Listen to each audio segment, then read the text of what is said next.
For all of human history, the primary focus of education has been acquiring more content knowledge. And the only way to get it is through the teacher, right? You don't have to do that anymore. Today, content is ubiquitous. It's free. It's on every internet-connected device.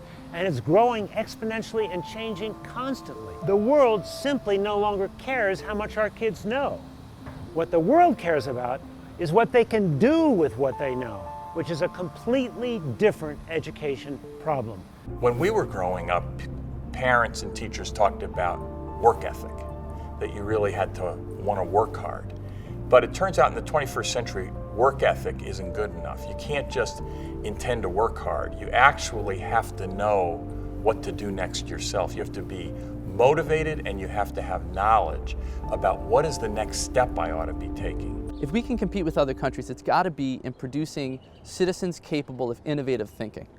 Not citizens capable of industrial production, not citizens capable of assembling iPads. We're going to lose if that's what we think we're producing. The old blue-collar industrial model of education is already gone. We're already living in its wake.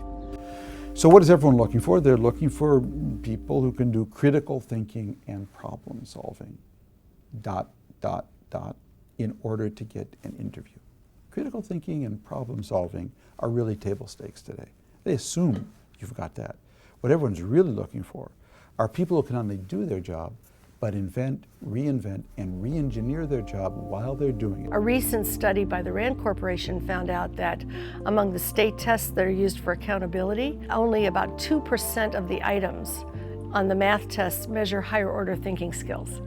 98% of the items are, can you apply an algorithm and do the procedure? The problem with that is that quite often people who can identify a particular problem format and crank out an answer, or find and guess an answer from a list of 5, which schools spend a lot of time on, cannot reason their way through a mathematical application in the real world. We have to prepare students to be resilient, to be thinkers, to be collaborators, to be communicators. We have to prepare them in such a different way. I think there's a sharp trade-off between what can be tested easily on a large scale and what's important in life. Think of a different universe where you're asking kids to invent a science experiment, write a creative essay, come up with an interesting historical perspective on an event they care about. Far more important challenges for a kid, far more aligned with what they need to do in the real world when they graduate. Much harder to test and very hard to say you got a 731 on this experiment and somebody else got a 627 on the experiment.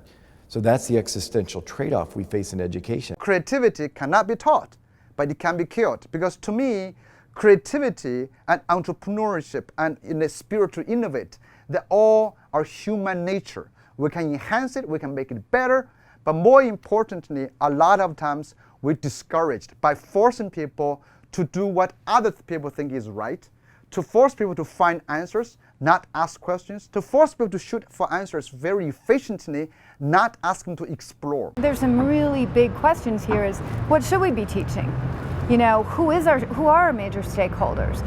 So getting that consensus among all of the players, the parents, the teachers, the business community, the politicians, of this is what we want our end product to look like. This is what we want the students coming out prepared to do, not just to know. Until you get that aligned, getting tough doesn't matter, because you're getting tough on what? I would argue that beyond the morality of this issue, it's simply a matter of self-interest for all of us. Because if we don't train and teach and really support children from all these backgrounds, they become our responsibility or our fear, the source of our fear. Because we have to teach them about what we consider most important in our society. This is not about something that would be nice to do.